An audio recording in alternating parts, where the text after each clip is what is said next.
বন্ধুরা আমি আজকে পার্শে মাছের সর্ষে বাটা করব। এই জন্য পার্শে মাছ কুটে লবণ হলুদ মাখিয়ে রেখেছি। এখানে দেখো একটা টমেটো কেটে নিয়েছি, আর এখানে তোমার সর্ষে আছে, জিরে, কাঁচা ঝাল আর শুকনো ঝাল বেটে নিয়েছি, আর এখানে কিছু কাঁচা ঝাল জিরে নিয়েছি। কড়াইতে তেল দেবো, খুব বেশি ভাজা লাগে না, হালকা এপিট ওপিট একটুখানি ভেজে নেব। মাছগুলোকে হালকা করে দেবো।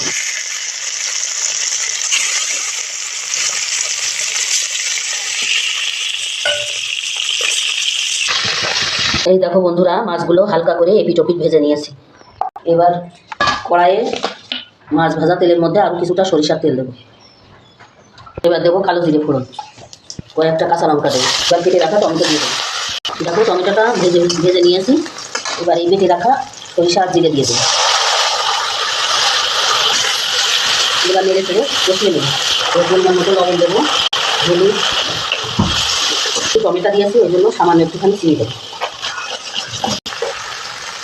মশলাটা কষিয়ে নিয়েছি। এবার ঝোলের জন্য পরিমাণ মতো জল দেবো।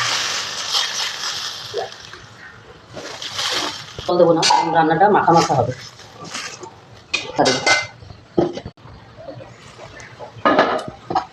এবার এই যে রাখা মাছগুলোকে আস্তে আস্তে দিয়ে দেবো।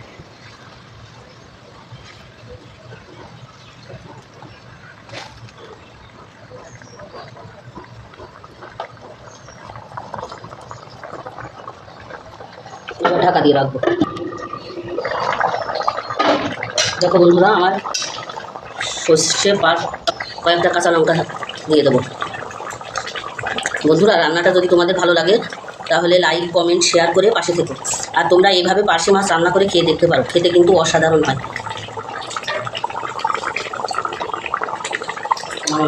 দেখো বন্ধুরা, এই যে রেডি আমার সর্ষে পার্শে।